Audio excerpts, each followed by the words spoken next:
Okay, so I'll make it as quick as possible. So what's this coral reef guy going to tell you about deep water sediments in the eastern Mediterranean? I have no idea, but I'll do my best. The study was conducted in collaboration with the researchers from the Geological Survey in Israel and was funded by the Ministry of what's their name now? Infrastructure, Energy, and Water Resources. The survey was funded, not the results. Okay, so forward. Maybe that way.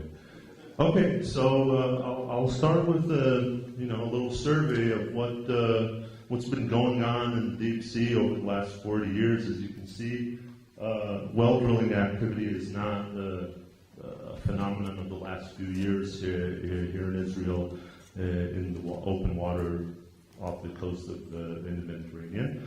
It's been going on since 1970, but it's been picking up speed and is predicted to continue expanding. And also expanding from the shallow waters into deeper and deeper waters. And of course, with the development and exploitation of these wells, over time we'll have increasing infrastructure pipelines, which also have environmental implications. Sorry, it went back. So the objectives of the Deepwater Survey, I transliterated basically from Hebrew the objectives. So I'll just read them off to you, so nobody can complain later on. To map the biological and geochemical characteristics of the Israeli EEZ deep water greater than 100 meters, sediments and water column, identify spatial trends and anomalous behaviors, which is what I'll be mostly talking about today, and I'll only be presenting the sediment data. Second objective was to assess, together with past measurements, the potential for harmful impacts to the deep sea habitat resulting from current and future resource development and exploitation. I don't know, for some odd reason other people call it exploration. To provide a regional baseline for assessing the observation of local monitoring programs at the drilling sites, and to provide a database for environmental impact risk assessment of future infrastructure development projects, e.g. artificial islands, gas facilities, drilling platforms, gas and oil pipelines. And finally, to provide a database for the development of environmental catastrophe contingency plans, such as oil spills and damage to infrastructure like pipelines. So just to highlight the need for this kind of survey, this is publicized from the press. Okay, there was I guess a blowout in Leviathan 2. Basically, there was a breach of the sheath of the borehole around 4 kilometers below the sea bottom, which caused infiltration of the brines that were at that level into the borehole, which outpoured onto the sea bottom at a rate of 12,000 barrels per day. And this was basically left for about a year and a half. And finally, in September 2012, the borehole was plugged, and since then it's been monitored to make sure that the plugging was successful. So this occurred at the Leviathan 2 drilling site, which is identified here. The survey was conducted during 2013. Over a 3-week period, we sampled sediments at 52 stations throughout the Israeli EEZ. This is a map of the sampling stations. The survey was conducted off the RV Shikmona. We dropped box cores to the bottom of every station 4 times. The position and the inclination of the box score was monitored and adjusted using the USBL system. Box cores were then subsampled using Perspex tubes, and slices of the cores that were of the subsamples were taken at 0 to 1 centimeters depth level and 9 to 10 centimeters depth level in each of the 3 subsamples that were taken. From the 4th core, we scraped the upper 1 centimeter for organic pollutant measurements. And these were the measurements that we conducted on these samples after freeze-drying them and sieving them through 250 micron sieves. We measured grain size distribution using laser diffraction, heavy metals, a good chunk of the periodic table, major ions, organic pollutants, total petroleum hydrocarbon, PAHs, the pH is 16, PCBs, 28, 52, 101, 118, 138, and so on, and total organic carbon. So the idea, in the following I'll be presenting the sediment data for the heavy metals, and in this case carbonates, showing the 0 to 1 centimeter distribution of 0 to 1 centimeter relative to the 9 to 10 centimeter in order to see what changes, if any, have occurred in the past, i.e. 9 to 10 centimeters, in the present, 0 to 1 centimeters relative to the past, 9 to 10 centimeters. So here we can see the increase in carbonates from the continental shelf all the way down to the continental rise, from about 10% to 40%. This is most likely a result of the fact that further out from the shore, sedimentation rates are very low, so we have less dilution. I won't be presenting the data for the grain size distributions, but the ranges were very small. Most of them were well over 90% of the sediment was fines.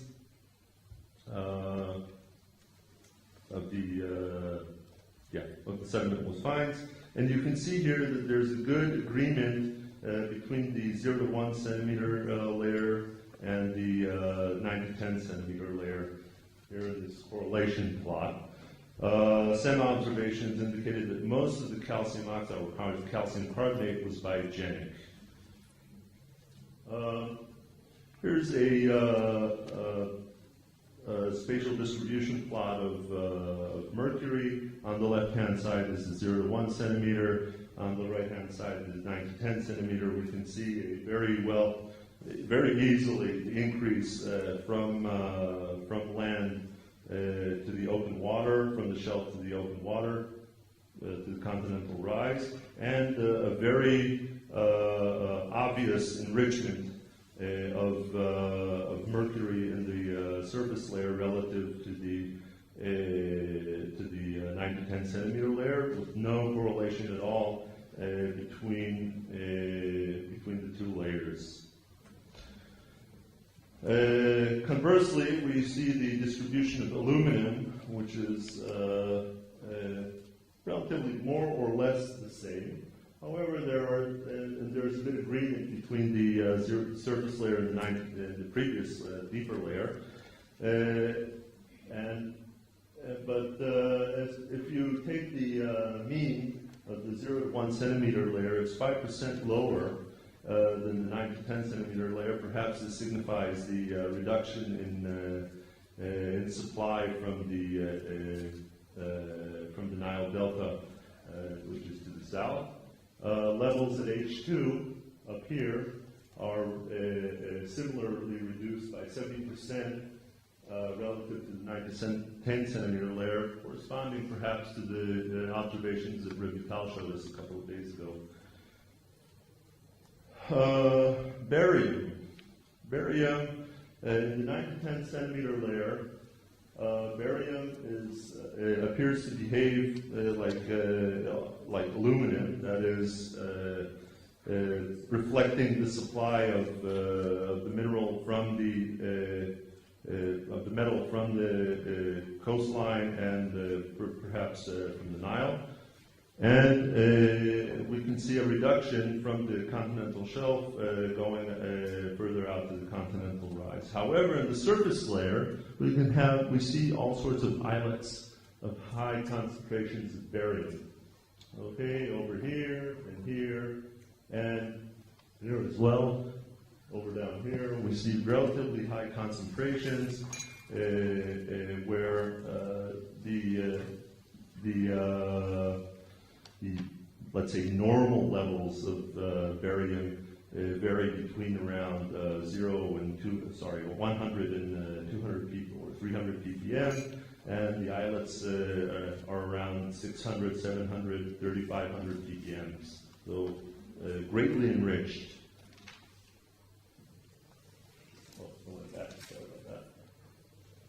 Total organic carbon.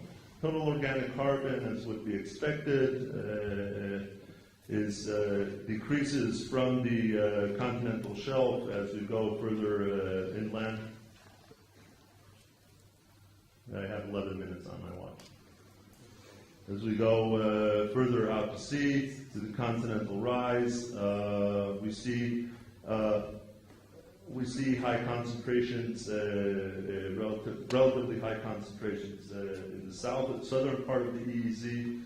We can see this by comparing the upper layer to the lower layer, but an interesting outcome of this plot is that there's an offset of 0.4, which corresponds to all the measurements made throughout the EEZ.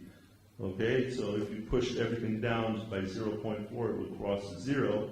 I think this is pretty interesting that if you take the difference between the upper layer and lower layer, it would be constant in all of the stations on the slope and in the continental rise.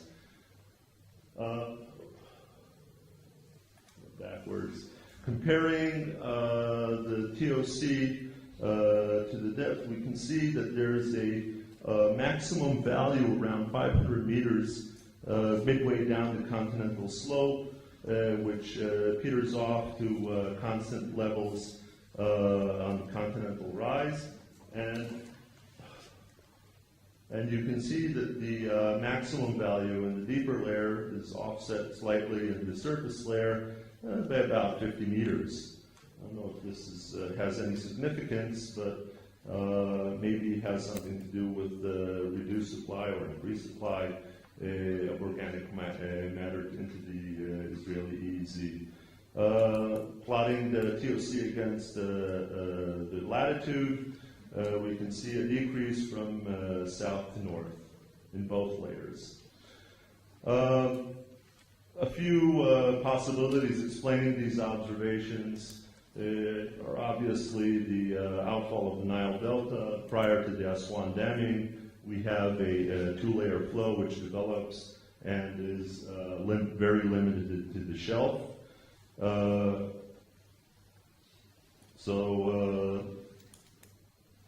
However, in later, after the Nile Delta damming, we can see that still the delta is supplying quite a lot of nutrients and organic matter into the Mediterranean Sea, which travel up north along the coast. We can also, if we plot the total organic carbon on a bathymetric plot, we can see that the high values of organic carbon correspond fairly nicely to significant topographical features like the Palmachine disturbance and Dor disturbance, for instance, and up here the Carmel Canyon. We can also see that from a previous study of Smith and Petrie and Sanati and Pinkung Shaw from the 80s, showing that horizontal transport horizontal transport in the water column is lower midway down the slope of the North Atlantic Bight, explaining why we have a maximum total organic carbon concentration midway down the slope. Maybe this is also the case along the coast of Israel in the EEZ, where I showed you the maximum is 500 meters, also midway down the continental slope.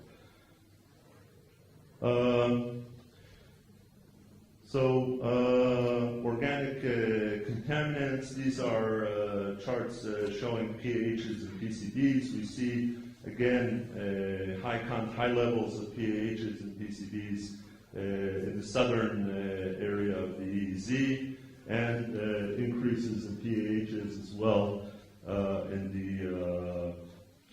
the northwestern area also. I'll just skip these. I just want to say, these plots, I just want to say that if you take the measurements of pHs and PCBs and filter them according to the measurements that were above the level of quantitation, okay, we find that, for instance, for PCBs, here's a plot of all the stations that were above the level of quantitation for PCBs, and we can see that they correspond fairly well to the locations of well drilling sites. Okay, the same thing for fluorine and ding, the same thing for phenanthrene and pyrene. Okay, so all of the places where we found levels of pHs and PCBs that were greater than the level of quantitation corresponded fairly well to the to places where there was drilling activity. Okay, I'll skip this. I'll just say something about a different, not necessarily drilling activity, but a different possibility that might explain the increase in or the anomalous levels of pHs and PCBs, at least in the south. We have a plot of pHs versus TOC and PCBs versus TOC, and we can see that there's a strong correlation between the two and TOC in the southern stations, and we can see that they are relatively, the slope is relatively similar to that found in Nile sediments or Nile Delta sediments, where the levels can reach up to 7,000 ppbs. So the Nile Delta might be a source for pHs and PCBs in the southern part of the EEZ. So to conclude, heavy metal and organic pollutant levels in the EEZ sediments are substantially lower than the ERL, with the exception of nickel and chrome, which were higher even than ERM at some stations. While the nickel and chrome levels are exceptionally high, they appear to be natural levels. The exceptionally higher levels of barium near the well drilling sites are very likely caused by drilling activities, barium being a major component of drilling muds. And the distribution of TOC in the EEZ appears to stem from proximity to the Nile Delta and the distance from shore. The distribution may also be affected by the interaction of general water flow with the varying topography of the bottom. Major topographic features such as ridges and canyons along the continental slope appear to be well associated with higher levels of TOC. Aluminum depletion in the surface layer relative to the 9 to 10 centimeter layer may be consistent with the decreased supply of fine sediments from the Nile Delta. And background levels of pHs appear to be consistent with those measured in the vicinity of Crete, which were determined to be caused by atmospheric deposition. Enriched levels of pHs and PCBs appear to be associated with the locations of well drilling sites in the EEZ. However, the agreement with the Egyptian trend line suggests that this region may also be an important source of organic contaminants to the southern EEZ. Thank you very much.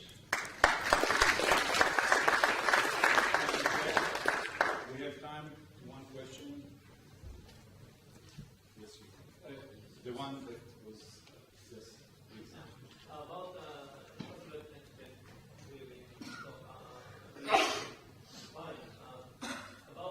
the barrier. Have you seen the barrier? Yeah. Have you seen any decline in variant towards the north, the south, inclination? No. How far does it reach from the west? Yeah, that's a good question. The distances from the well were enriched levels of barium from wells, okay, about 10 kilometers, okay? Thank you, Jack, for.